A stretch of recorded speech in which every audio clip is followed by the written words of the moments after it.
Gémeaux, bonjour et bienvenue sur ma chaîne pour votre lecture de cette fenêtre sur soi pour cette fin novembre 2020. J'espère que tous les Gémeaux se portent très bien. Alors, je vous rappelle le principe de la fenêtre sur soi qui est une invitation par le biais du contenu de cette lecture à faire une introspection, à aller voir ce qui vous préoccupe en ce moment, quel est le centre de votre intérêt en ce moment. C'est une suggestion, c'est une invitation, c'est voilà. De ce fait, cette lecture concerne aussi bien les signes solaires en Gémeaux que les signes ascendants en Gémeaux ou les signes lunaires en Gémeaux. Et donc, je vous invite à aller voir vos autres signes ascendants et lunaires pour avoir d'autres informations, d'autres détails à apporter à cette lecture pour vous Gémeaux. D'accord? Alors, on va voir ce que vous avez ici au cœur de vos préoccupations pour cette fin novembre. Qu'est-ce qu'on a au cœur de la préoccupation de nos amis Gémeaux pour cette fin novembre? Boum, boum, voilà, ici. Alors, voilà, le cœur central, le centre de votre lecture, c'est le valet de bâton. Le valet de bâton, il nous explique que vous êtes parti pour démarrer quelque chose de nouveau, quelque chose de drôle, quelque chose d'amusant, quelque chose qui vous anime, quelque chose qui vous passionne, quelque chose qui vous intéresse, quelque chose de créatif, quelque chose de ludique. Voilà, je démarre, j'ai décidé, je vais construire une cabane dans les arbres, dans cet arbre qui est là devant chez moi, parce que ça m'amuse, parce que ça m'intéresse, parce que c'est un bon moment en perspective. C'est la joie de vivre, c'est l'envie, voilà, c'est l'envie de vivre, de s'amuser, de passer un bon moment. C'est l'envie de rire, c'est l'envie, voilà. Mais en démarrant quelque chose de nouveau, d'accord? Ce qui vous a amené ici, c'est un rêve que vous êtes en train de réaliser. Vous avez peut-être pris le temps de penser à ce qui vous intéressait, à ce que vous vouliez, à ce que vous ne vouliez pas, à ce que vous désiriez, à ce que vous ne désiriez plus. Vous avez fait l'état des lieux de vos désirs et de vos rêves.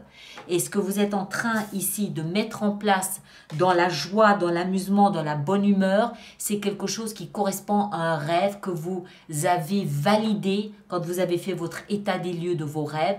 Vous l'avez validé en vous disant, tiens, ça c'est encore quelque chose qui m'intéresse, que j'ai envie de faire, je vais m'y coller tout de suite et je sais que je vais passer un bon moment.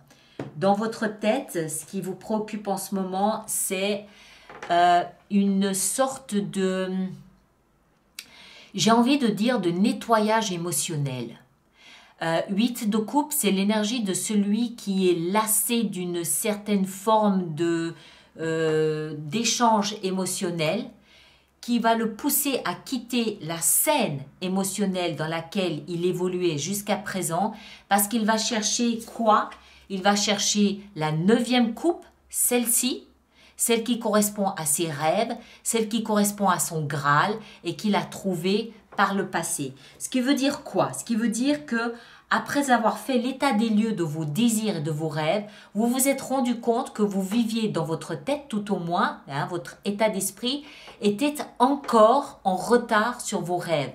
Votre état d'esprit était dans une configuration émotionnelle qui ne vous plaît plus. Vous vous en êtes rendu compte en faisant cet état des lieux. C'est comme, voilà, on fait l'état des lieux de sa maison et c'est à ce moment-là qu'on se rend compte qu'il y a un robinet qui ne fonctionne plus ou qu'une lumière n'allume plus. Eh bien, vous vous êtes rendu compte que sur le plan émotionnel, vous n'étiez peut-être pas suffisamment exigeant, que vous aviez envie d'autre chose, que vous pouviez vous offrir autre chose, que vous pouviez vous permettre autre chose et vous partez à la recherche de cette autre chose. Vous mettez en place ce qu'il faut pour que émotionnellement, vous soyez au diapason de vos rêves et de vos désirs.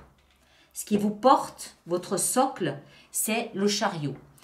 L'envie de succès, l'envie de triomphe, la volonté d'aller vite, la volonté d'aller là où vous avez décidé d'aller. Vous voulez du mouvement, vous voulez de la vie, vous voulez vivre, vous voulez jouir de la vie, vous voulez de la gaieté, vous voulez que les choses bougent. Votre capacité à bouger, à initier, à mettre des choses en place vous porte. Et elle vous porte vers une voie de succès. Elle vous porte vers le triomphe que vous avez décidé. C'est peut-être aussi quelque chose qui a été initié au mois de juillet, qui est en train de se dérouler là maintenant. de se déployer là, maintenant. Quelque chose que vous avez mis en place au mois de juillet parce que vous vous êtes rendu compte que ça correspondait à votre rêve. Et aujourd'hui, vous êtes peut-être en train de voir cette fleur s'ouvrir et ça vous amuse. Ça vous tire, ça doit vous tirer des beaux sourires. L'issue vraisemblable de ce processus ici, c'est la 8 de denier. Alors, l'issue vraisemblable, c'est en fait d'obtenir au final quelque chose dont la valeur est à la hauteur du travail que vous avez investi dedans. Ce que je veux dire par là, c'est que ce que vous obtiendrez au final va être à la dimension des efforts que vous aurez fournis dedans. Ça va être à la dimension de tout le travail que vous avez injecté dans cette quête finalement de votre bonheur, dans cette quête d'une coupe qui corresponde à ce que vous rêvez. D'accord? Donc, plus vous aurez injecté d'énergie là-dedans, plus vous aurez mis de volonté, de désir à montrer ce que vous voulez, à montrer, à satisfaire votre rêve, à satisfaire vos ambitions émotionnelles, plus l'issue sera en corrélation avec ces efforts. Vous obtiendrez au final un produit, c'est-à-dire une relation subtile, peaufinée, raffinée, nettoyée de toutes sortes de scories, quelque chose dans lequel vraiment vous avez investi tout ce que vous aviez de patience, de désir, de volonté, de travail. Vous avez travaillé votre relation. Vous avez travaillé votre relation à la relation. Et au final, le produit final sera vraiment à la dimension de ce que vous aurez injecté comme énergie à l'intérieur. Moi, ce que je vois ici, ce que je perçois surtout ici, c'est que vous avez vraiment fait un état des lieux de ce que vous désiriez sur le plan émotionnel. Qu'est-ce que je veux ? Comment est-ce que je veux sentir mon cœur vibrer? Eh bien, comme ça. Eh bien, boum, je vais aller mettre en place ce qu'il faut pour que ce cœur puisse vibrer comme ça. Vous vous êtes écouté et vous vous êtes entendu et vous êtes maintenant au cœur de votre lecture.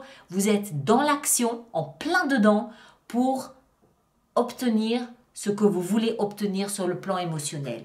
D'accord? C'est pas celui qui reste sur son canapé en rêvant à une vie émotionnelle et qui attend qu'elle lui tombe dessus, là, au milieu de son salon.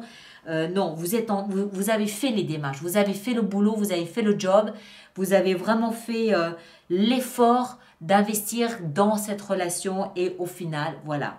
Alors, un petit conseil pour vous. Quel est le conseil qu'on peut donner à nos amis ici Gémeaux pour cette lecture de fenêtre sur soi? Quel est le conseil qu'on a à leur donner, que ce soit la vie, votre destin, votre sage intérieur? Le conseil, c'est la force. Le conseil, c'est la force. Pour moi, ça veut dire vous appuyez sur votre force intérieure, vous appuyez sur... En fait, la force, c'est surtout cette notion du même pas peur. D'accord? Ok, j'ai une montagne là devant moi, j'ai peut-être des efforts à fournir, mais même pas peur, je sais que je vais y arriver.